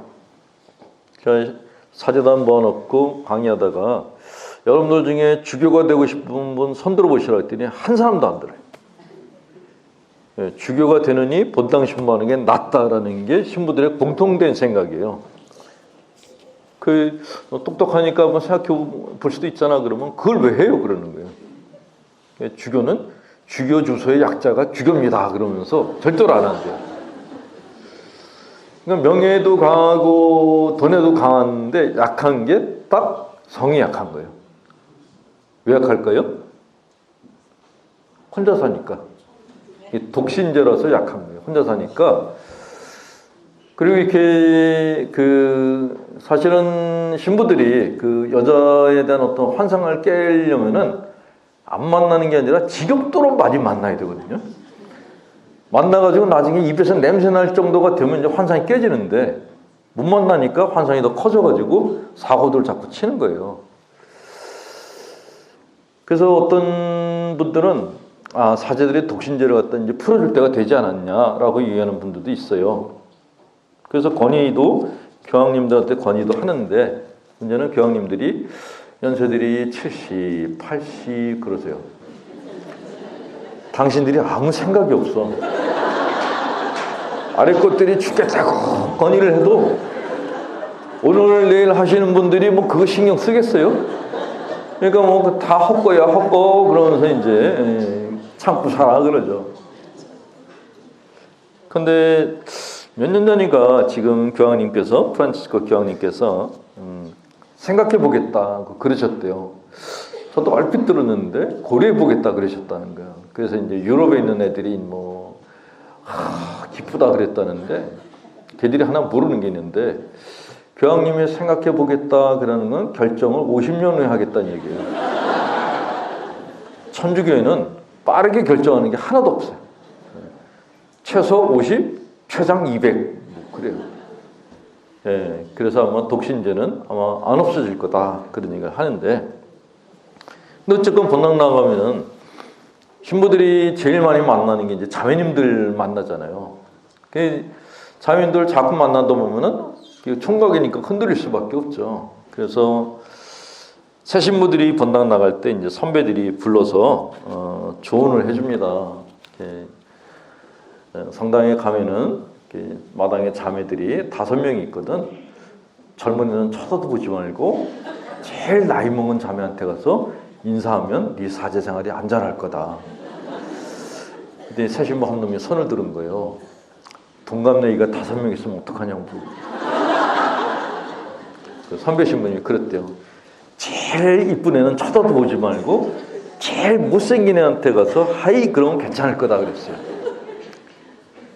제가 이제 본당 강의를 다니면요, 이제 끝나고 난 다음에 이제 가끔 어떤 자매님이 와서 그러세요. 이렇게 아우 신부님, 우리 본당 신부님은 저밖에 몰라요. 이렇게 밥 먹으러 갈 때도 저만 데리고 다니시고요. 어디 갈 때도 저하고만 가세요. 그래요. 아주 안전하게 생긴 분인 거예요.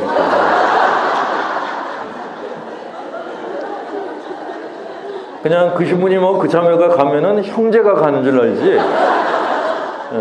이게 여자랑 간다라는 느낌을 안 주니까 정말 안전한 분인 거죠. 여러분들 중에 본당 신부님이 유난히 나만 보고 웃는다 그런 분. 아주 안전빵인 분이에요. 요새는 못생겼다 그러면 큰일 나요. 그냥 편안하게 생겼다, 뭐 안전하게 생겼다 그래야지 무사히 넘어가죠.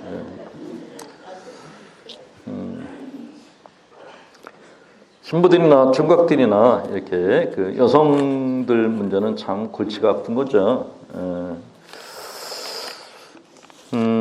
어떤 총각이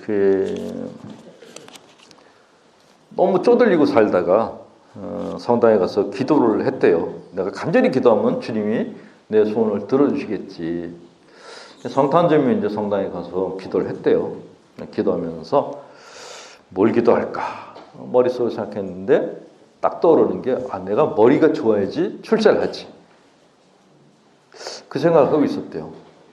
근데 주님이 총각이 막 고민하는 걸 보고 말을 거셨대요. 네가 원하는 게 뭐냐? 그 총각이 갑자기 주님이 말씀하시니까 깜짝 놀래가지고 머리를 주십시오 그러려고 그랬는데 이게 이번 찬스가 이번밖에 없을 것 같아.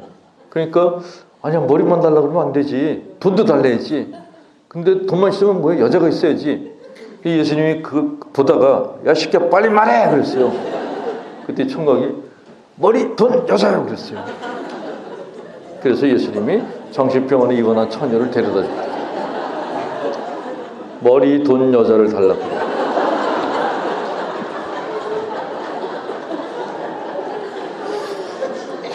아직도 웃지 않는 분들은 집에 가서 이웃분들에게 물어보세요. 아니 머리하고 돈하고 여자 달라는데 그게 뭐가 웃겨? 그런 의아한 표정을 짓는 분들이 뒷줄에 쭉 앉아 계세요.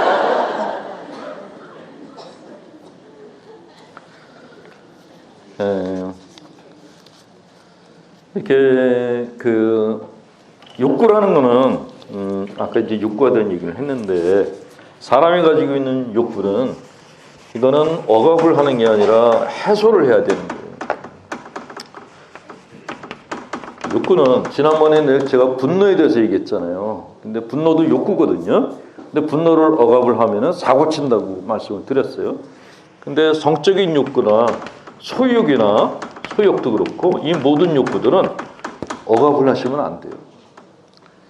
저 사람은 소욕이 없어 보여. 그 사람은 쓸 만큼 쓴 사람이에요.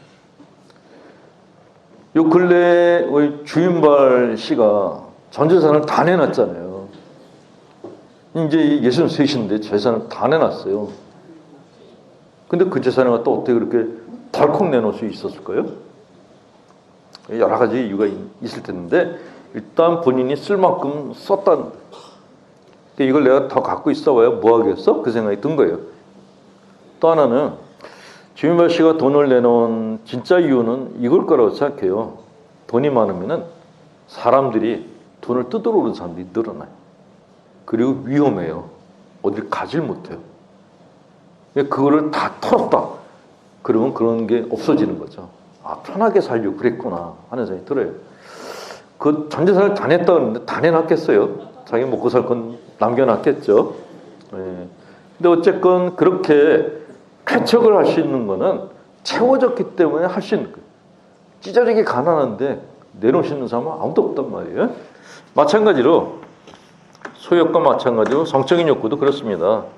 이거를 억압을 하게 되면은 그 다음에 생기는 게 망상이라는 게 생겨요. 내가 여자를 보지 말아야지. 옛날에 우리 선배 신부님 한 분이 자기 엄마 얼굴도 안 본 분이 계셔요. 실제로 정말 제 자매님들이 오면 고개를 돌렸다가 지나가면 길 갔던 분이 있어요. 그걸 신학교에서 바람직한 선배님이라고 저희가 교육을 받았었는데 심리학적으로는 그거는 사실 건강한 삶이 아닌 거예요. 그러니까 성적인 욕구를 갖다 지나치게 억압을 하면은 환상이 생겨요. 안 생긴 여인도 이뻐 보이기 시작해요. 그게 더 문제예요. 그래서 그런 성적인 욕구는 누르면 안 되고 해소를 시켜줘야 돼요. 그러니까 뭐 보자 신부들 같은 경우는 주일학교 여교사들 같이 실컷 놀러 다니게 해줘야 돼요. 그래서 그 처녀들이 부리는 그 까탈스러움에 실컷 뒤어봐야 돼. 아, 여자랑 살면 평생 이렇게 뒤는 거구나라는 걸 알면 절대로 결혼을 안 해요. 근데 혼자 앉아가지고 걔가 했던 이쁜 것만 생각하면은 자꾸 결혼하고 싶어지는 거예요. 그게 사람 마음이거든요. 어떤 젊은 수사님이 자기는 이제 여인을 멀리한다고 이제 막 그냥 그 수도원에 찾아오는 자매들도 안 만나고 그랬던 수사님이 있어요. 근데 이제 광부장님이 너무 그 수사가 열심히 사니까 너 그렇게 살다가 병난다. 그래서 그 수사를 시골로 이제 휴가를 줘서 보냈대요. 근데 수사가 시골에 와서도 원두막에 앉아가지고 다 기도를 하고 있는데 그게 수박밭이었대. 근데 수박밭 저쪽 끝에 누가 앉아 있는데 어떤 처녀가 앉아 있더래. 안 보려고 그래도 자꾸 눈이 가는 거예요. 근데 수사가 그쪽을 실끔실끔 쳐다보니까 처녀도 같이 쳐다보더래. 수사가 이제 가슴이 뛰기 시작했어요. 저 처녀가 나를 좋아하나? 근데 그 땡은 땡볕 때 그 수박밭에서 일하는 처녀를 보니까 너무너무 아름다워 보이더래요. 마음이 막 이렇게 뛰는데 그 처녀가 갑자기 벌떡 일어나더니 수사 쪽으로 걸어오더래요. 그래서 수사가 마음속으로 나한테 오네? 내가 무슨 말을 해야 되지? 커피를 한잔 하자 그래야 되나? 밥 먹자고 해야 되나? 막 머릿속으로 생각하고 있는데 처녀가 가까이 오더니 그 수사를 보고 따귀를 때리죠. 그럼 뭐라 그럴게요? 처녀 똥 싸는 거 처음 봤어, 시끼야? 네, 처녀가 수박밭에서 똥을 싸고 있는데 수사가 계속 쳐다봐가지고 할 수 없이 싸던 똥을 반절 끊고 와서 따귀를 때리고. 그러니까 너무 누르면 똥 싸는 애도 이뻐 보인다는 그런 개똥 같은 소리였습니다.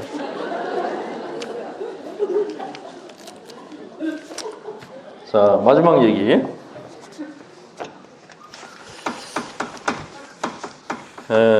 자, 여러분들은 본인 자신을 생각할 때 정상이라고 생각하세요? 나는 정상이다 그런 분 한번 손 들어보세요. 다 미쳤어요? 다 비정상이에요? 오. 내가 정상이냐 아니냐 하는 거를 이렇게 아시는 것이 신앙생활 하는데 굉장히 이렇게 도움이 돼요.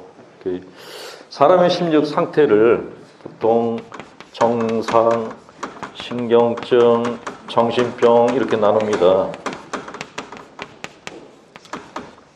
자, 그럼 정상은 뭐고 신경증은 뭐고 정신병은 뭐냐? 이거를 간단하게 구분하는 게 있는데, 정상이라는 거는 예를 들면 이런 거예요. 어떤 형제님이 저녁마다 술과 안주로 때우던 분이 있었어요. 배가 나날이 이제 임산부 배같이 튀어났어요. 부인이 술 그만 먹고 살 빼라 그래도 뭐 이렇게 저녁마다 이렇게 즐거운데 난 병 안 걸려 그랬어요. 근데 이 사람이 어느 날 아침에 샤워를 하면서 머리에다 비누칠을 하다가 비누를 떨어뜨렸어요. 그거 주스려고 내려다봤는데 비누가 안 보이고 웬 하얀 동산이 하나 보였어요. 빼야겠다. 큰일 났다.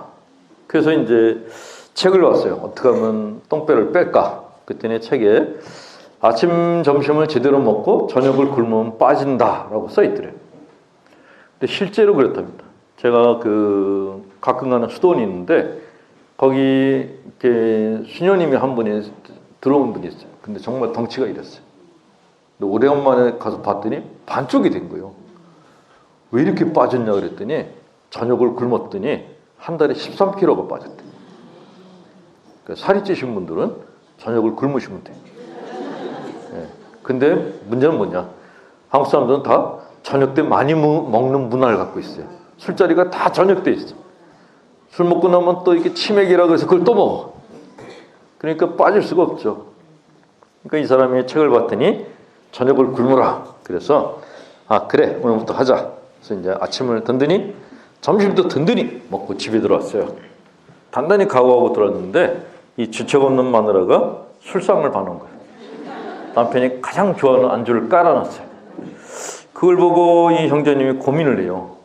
이걸 어쩌냐? 먹어야 되냐 말아야 되나? 그러다가 결단을 내립니다. 먹다 죽은 귀신이 때깔도 곱대.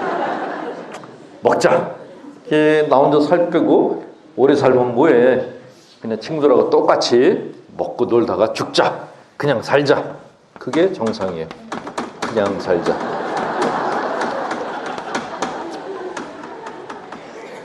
신경증은 뭐냐? 자기 배를 보고 신경질 부리는 거예요. 이놈은 똥배. 오늘부터 물만 먹을 거야. 그래서 3끼를 다 물만 먹었어요. 뱃속에서 물소리만 나요. 근데 밤에 잘라 그랬는데 밥통이 난리를 치는 거예요. 네가 나한테 밥 한 톨 안 먹이고 재우겠단 말이지? 복통이 일어났어요. 할 수 없이 자다가 깨가지고 밥통하고 협상을 벌입니다. 내가 너한테 뭘 주면 너 잠자코 잘래? 그랬더니 밥통이 라면 하나만 넣어주면 잘게 그랬어요. 그 잠결에 부엌에 가서 라면 하나를 끓였어요. 홀라당 먹었어요. 먹었더니 국물이 남은 거예요. 밥통이 제안합니다. 밥 한 덩이 더 먹는다고 크게 티는 안 나. 그래서 이제 찬밥을 한 덩이 넣어서 그것도 홀라당 먹었어요. 그때 문제는 아주 배고플 때 소량의 음식을 먹으면 배가 더 고파요. 그래서 밥통이 다시 제안을 합니다. 한 덩이만 더 먹자. 결국 그 밤중에 밥 3공기에 라면 3개를 먹고죠. 아침에 일어났더니 팅팅 불었어요. 이놈은 똥배라고 짜증을 부려. 그게 신경증이에요. 신경증인 분들은 신경질이 많아요. 누구한테 신경질 부려요? 자기한테 신경질을 많이 부리는 게 신경증이에요. 정신병은 뭐냐? 정신병은 자기 배를 보고 한숨을 푹 쉬고 그냥 부엌을 가요. 한 손으로 배를 늘리고 다른 손에 부엌칼을 들고 한 2근 썰면 되겠지? 그러면 썰어요. 이게 정신병이에요. 자, 다시 그러면 나는 정상이다. 그러면 나는 신경증 같다. 그런 거. 나머지는 다 여기에요.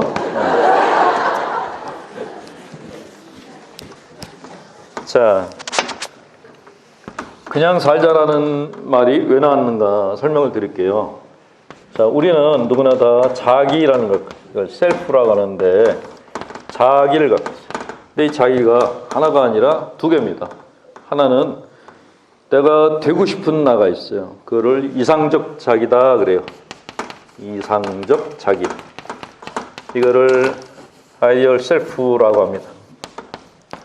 근데 지금의 나, 그 거울 속에 비친 나가 있어요. 그거는 현실적 자기다 그래요. 이게 나예요. 이거는 거울 속에 비친 나고 이거는 내가 되고 싶은 나예요. 자, 어떤 분이 거울을 딱 들여다봤는데 거울 속에 보면 우동통한 아줌마가 있어요. 나는 왜 이렇게 얼굴이 이래? 근데 내가 되고 싶은 건 누구예요? 아주 날씬하고 키 크고 이쁜 여자가 되고 싶어요. 그런 꿈을 가졌어요. 그러니까 이게 죄송하지만 이렇게 우등통한 분이 이제 만약에 이제 전원주 씨라고 예를 들어보세요. 저는 사실 전원주 씨를 되게 좋아하는 게 이분이 그렇게 구두쇠인데 그렇게 자선활동을 많이 하신대요. 그렇게 사람이 이렇게 심성이 깊으시다 그래서 사실 이분을 한번 만나가지고 신자가 되지 않겠냐고 권하고 싶은 마음이 들어요. 근데 어쨌건 전원일실 보면 사람들이 다 아하하 하고 웃어요. 나보다 못생겼다고. 근데 이 전원주를 닮은 자매님이 되고 싶은 거는 전지현이 되고 싶어요. 별에서 온 그대, 키 크고 날씬하고 이쁜 전지현이 되고 싶어요. 자, 이렇게 내가 되고 싶은 나하고 지금의 나가 있는데, 이 전원주 씨를 닮은 분이 전지현하고 똑같은 옷을 입고 전지현하고 똑같은 말투를 하고 나는 전자현이야 하고 다니면은 사람들이 저 사람이 전지현을 닮았네 라고 생각할까요? 아니면은 병원에 보내야겠네 라고 생각할까요?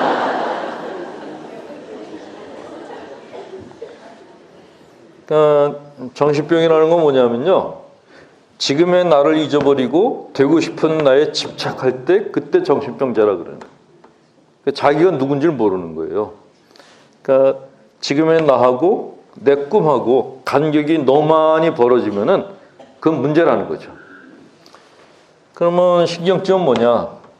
거울을 보고 짜증만 내는 거예요.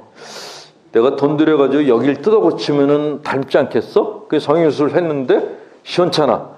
또 화가 나서 또 했어요. 그런데 또 화가 나. 그게 신경증인 거예요. 그게 끊임없이 자기를 갖다가 못 살게 걸고 바꾸려고 하는 게 신경증이에요. 정상은 뭐냐? 거울을 보고 이렇게 뭐 내가 이쁘진 않지만 복스럽게 생겼잖아. 그리고 내가 심성이 좋아서 사람들은 날 좋아하잖아 라고 하는 게 그게 정상이에요. 그래서 자기 있는 그대로를 갖고 살자 하는 게 정상이라는 거예요. 이해가 되셨죠? 예. 지금 모습 그대로 사시는 게 제일 좋다는 거예요. 그거를 막 바꾸려고 그러지 마시라고요. 바꾸려다가 이렇게 수명이 더 짧아질 수가 있어요.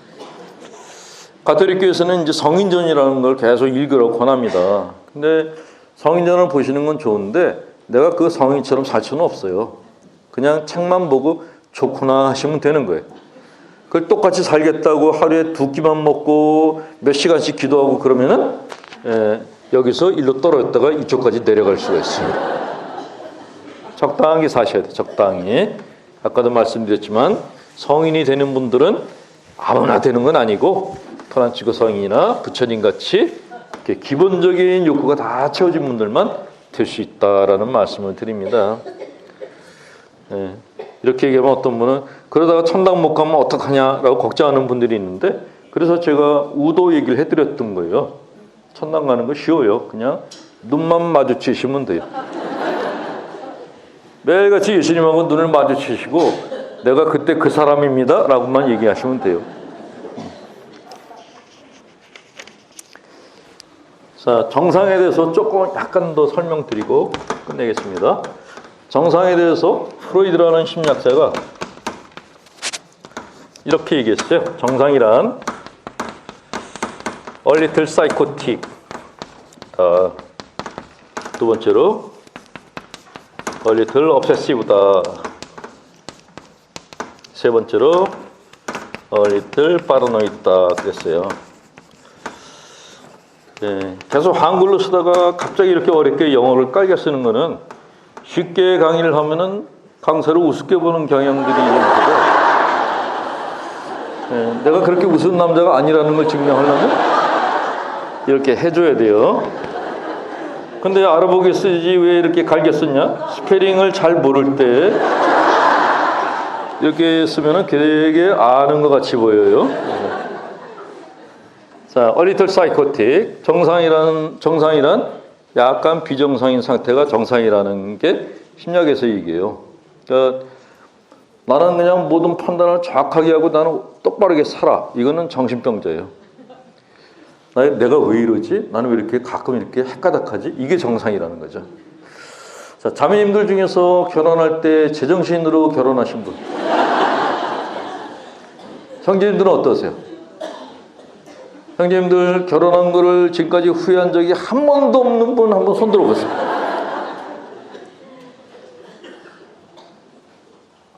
집에 가서 어떻게들 하시려고 손 들어본다니까. 남자나 여자나 그 처음에 만났을 때 이 콩깍풀이라는 게 쓰여요. 상대방이 잘 안 보여요. 그냥 좋은 것만 보여. 그래서 결혼이 되는 거예요. 그 상태가 정상이냐? 그러니까 이게 똑바른 상태냐? 아니고 얼핏 사이코틱한 상태였던 거예요. 인간은 약간 맛이 갔을 때 제일 행복해요. 딴 사람들이 아우 너 신랑 잘못 골랐어. 그거 얼굴 생기기 뭐 그 모양이야. 근데 내가 보기에는 현빈이야. 그 나만 행복하면 되는 거예요. 남들이 뭐라 그래도 내 눈에 콩깍벌이 씌우면은 그게 행복해. 근데 딴 사람들이 다 너 신랑 잘 골랐어 그러니 내가 보기에 시원치 않으면은 그럼 불행한 거예요. 그러니까 행복과 불행은 굉장히 주관적인 거예요. 주관적. 내가 좋으면 행복하고 내가 싫으면 불행한 거예요. 그래서 사람은 약간 맛이 갔을 때가 제일 건강하고 행복하다고 얘기하는 겁니다. 물건을 샀을 때도 그렇죠. 내가 물건을 갖다가 백화점 가가지고 정말 이렇게 세일하는 그 가방을 갖다가 딱 사고 왔어요. 너무너무 행복해요. 근데 옆집 여자가 와가지고 이렇게 보더니 샘이 나가지고 초를 치기 시작해. 어머 그거 이게 기스가 난 거 안 보여? 그 지랄 해요. 행복했던 게 싹 사라져 버리는 거예요. 그러니까 인간이 살아가면서 이게 눈에 콩깍불이 씌운다는 게 얼마나 중요한 건지 몰라요. 콩깍불이 씌워야지만 행복한 거예요. 이게 벗겨지는 순간에 불행. 그러니까 내가 난 모든 걸 다 보고 있어. 그게 잘 좋은 게 아닌 거예요. 제가 나이 먹으면서 좋아진 게 하나 있어요. 눈이 안 좋아졌어요. 제가 젊었을 때 시력이 너무 좋아가지고 중간에 앉아있는 자매님 얼굴에 김이 죽은 깨까지 다 봤어요. 아, 짜증이 나는 거예요. 근데 나이 먹고 노안이 오니까 뿌예. 전부 안개꽃처럼 보이는 거예요, 이렇게. 내 눈에 잘 안 보이면 그게 행복이라는 거죠. 육체적인 눈을 따져봐도 그래요. 내가 시력이 좋아요. 시력이 너무너무 좋아가지고 앞사람 머리에 있는 그 비듬? 그게 보였어요. 그럼 숨을 쉴 수가 있을까요? 숨 못 쉬어요. 옆 사람이 쿨렁쿨렁 할 때마다 먼지가 일어나는 게 내 눈에 다 보여. 그럼 질식사예요. 숨을 못 쉬어서. 우리가 이 많은 사람들이 움직이면서 먼지가 막 일어나는데도 웃고 떠들 수 있는 거는 눈에 비는 게 없어서 그런 거예요. 그러니까 눈이 안 좋은 게 차라리 낫다는 거죠. 그건 눈도 육신의 눈이 있고 마음의 눈이 있거든요. 그 마음의 눈이 콕 이렇게 눈에 뭐가 씌었을 때 그때가 가장 행복하다라고 얘기를 해요. 콩깍불이 씌운 거에 대한 얘기 하나 해드리고 끝낼게요. 자, 처녀가 처녀라는 소리를 들 수 있는 게 몇 살 때까지? 몇 살 때까지 시집을 안 간데도 아줌마라고 부르는 나이가 있어요. 그러니까 몇 살까지가 처녀라는 소리를 들을 수 있죠? 35살이에요. 왜 그러냐면은 사람의 피부가 화장품이 먹히는 게 35살까지래요. 36부터는 공중에 뜬대요. 그래서 연세 드신 분들이 화장을 진하게 하고 가시면은 바람에 화장품 가루가 다 날려요. 그 할머니들끼리 겨울에 다니시면은 먼지를 일으키고 다니는 게 화장품 가루예요. 어떤 동네에 34살 반짜리 처녀가 있었어요. 6개월만 있으면은 아줌마 소리를 듣게 됐어요. 그래서 이 처녀가 자기도 마음이 급하니까 엄마한테 그동안에 나한테 선본 놈들 사진을 좀 구해달라 그랬대요. 엄마가 다행히 그동안에 얘가 차버렸던 남자애들 사진을 사각 박스에다가 모아놓은 거예요. 그래서 이 처녀가 밤새도록 이제 사진을 뒤졌는데 아주 킹카가 하나 나온 거예요. 잘생긴 애가 사진이 하나 나와서 내가 어떻게 이런 애를 갖다 찾지? 자기 엄마한테 얘네 집에 바로 전화해달라 그랬어요. 엄마가 그 밤중에 전화했더니 다행히 걔가 장가를 안 갔대요. 그럼 그 다음날 바로 만나자 그랬대요. 그 둘이서 선을 보게 된 거예요. 근데 선 보는 장소가 명동에 있는 중국집이었대요. 중국집에 이제 여자애가 먼저 나가서 이쁘게 보이려고 이제 하얀 원피스를 입고 아침 일찍 가가지고 화장을 고치고 있는데 문이 열리더니 남자애가 들어오는데 진짜 잘생겼더래요. 키 크고 잘생긴 애가 들어왔대요. 근데 직장도 좋고 성격도 좋더래. 그래서 어떻게 내가 이런 애를 놓쳤지? 그 둘이서 재밌게 얘기하는데 좀 있다가 문이 열리더니 조그맣고 못생긴 애가 들어오더래. 근데 둘이 친구래. 처녀가 속으로 내가 얘한테 안 걸리기 다행이다 그랬대요. 셋이 이제 식사를 하게 되는데 그 잘생긴 애가 이 집은 짜장면이 원조라고 짜장면 진짜 맛있다. 짜장면을 시키자 그랬대요. 처녀가 짜장면을 별로 안 좋아했어요. 근데 짜장면이 싫어요 그러면은 주둥이가 짧다고 그럴까봐 자기도 먹겠다 그랬어요. 셋이 앉아가지고 짜장면을 먹게 됐는데 하얀 원피스를 입고 나가지고 짜장면 국물이 튈까봐 젓가락을 집어가지고 한 가닥을 집어서 먹을 뚱 말뚱 하는데 그 총각이 꿍시렁 되는 거예요. 나 입 짧은 여자 싫은디? 그랬어요. 처녀가 그걸 들었어요. 그래서 처녀가 그래 오늘 하루 망가지자. 내가 제 마음에 들어야지 이 놓쳐는 신세를 면하지. 그래서 짜장면을 갖다가 젓가락으로 말아가지고 입에다가 집어넣었대요. 짜장면을 말아서 입에다가 집어넣으려고 그랬어요. 근데 그 총각이가 짜장면 좋아하는 여자라서 너무 좋다 그러면서 근데 이 집은 그냥 먹으면 맛이 없고 후춧가루를 쳐야지 맛있다. 후추를 쳐줬어요. 근데 이 처녀는 후추 알러지가 있었어요. 후추만 들어가면 재채기를 하는 거예요. 이걸 먹어야 되는지 말아야 되는지 망설이다가 갑자기 처녀가 하나님께 기도를 해야지 라는 생각이 들었어요. 몇 년 동안 냉담했던 년인데 갑자기 급하니까 하나님의 생각이 난 거예요. 그래서 이걸 들고 있는 채로 하나님한테 화살 기도를 쏘아 올렸어요. 주님, 제가 이걸 먹고 재채기만 안 하게 도와주신다면 밀린 교무금을 다 내고 성당에 새롭게 나가겠습니다. 그 기도를 쏘아 올렸는데 기도가 예수님한테 가기 전에 재채기가 먼저 났어요. 그래서 입에 들어갔던 짜장 덩어리가 날아갔어요. 이렇게. 처녀가 날아가는 그 짜장 덩어리를 보면서 급하게 두 번째 화살 기도를 쏘아 올렸어요. 주님, 이 짜장 덩어리가 저 잘생긴 애 말고 못생긴 애 얼굴에 가서 붙게 해주십시오 라고 간곡하게 기도를 했는데 화살 기도가 주님한테 가기 전에 짜장면 덩어리가 잘생긴 애 얼굴에 가서 붙었어요. 세 번째로 처녀가 급하게 세 번째 화살 기도를 쏘아 올렸어요. 주님, 3세번입니다. 이건 꼭 들으십시오. 저 잘생긴 애가 괜찮아 처녀 그러고서 그냥 자리에 앉아있게 해주십시오 라고 기도했는데 기도가 주님께 가기 전에 그놈이 먼저 벌떡 일어나더니 뭐 이런 칠칠치 못한 게 다 있어? 그리고 나가버렸어요. 처녀가 너무 슬퍼가지고 울기 시작했어. 눈에서는 마스카라 국물이 흐르고 입에서는 짜장 국물이 흘러내렸어요. 막 우는데 갑자기 처녀가 숨이 막혔어요. 내가 왜 이렇게 숨이 막히지?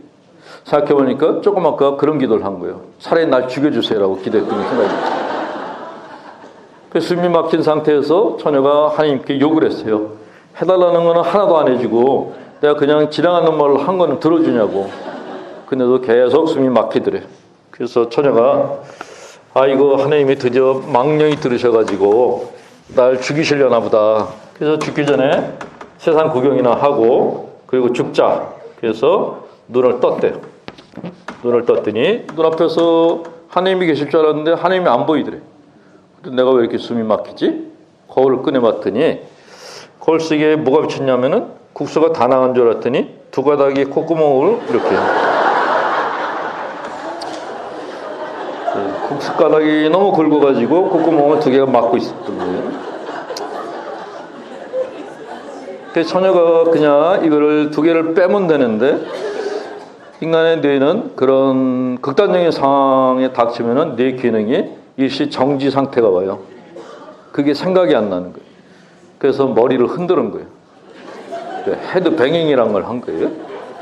머리털이 흔들리는데 국수가닥이 안 빠지고 같이 흔들렸어요.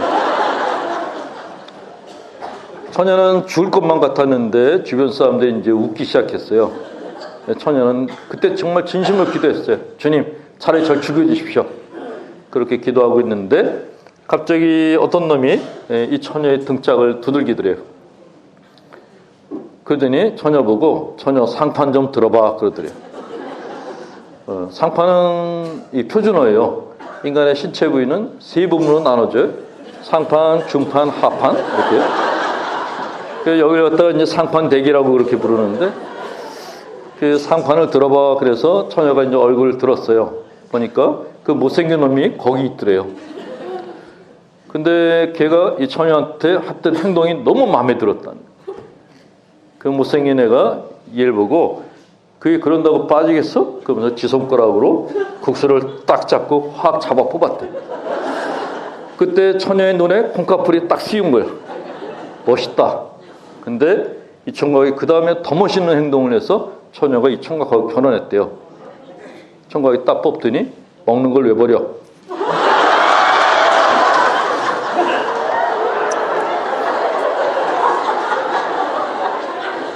그래서 둘이서 결혼해서 짜장면집을 하고 있다는 그런.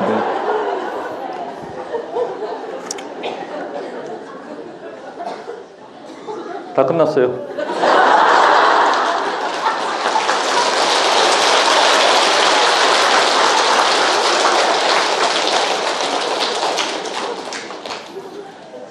시부님 감사합니다. 시부님께 엄청난 하루와 박수 부탁드립니다.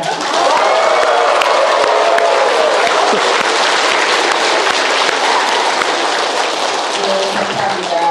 이제 대기시간을 마무리해야 되는데요. 많이 아쉽지만 또 다른 시간에 시부님을 모실 수 있기를 희망하면서 저희가 작은 선물 준비했습니다. 소중해 주십시오. 잠깐만 기다려주세요. 자, 입장해주세요.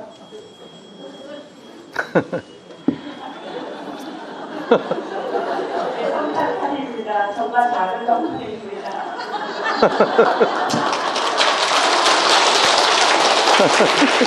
감사합니다. 네, 두 번째는 신부님의 테이프입니다. 어제 밤새서 네, 마련했습니다. 감사합니다. 아이고.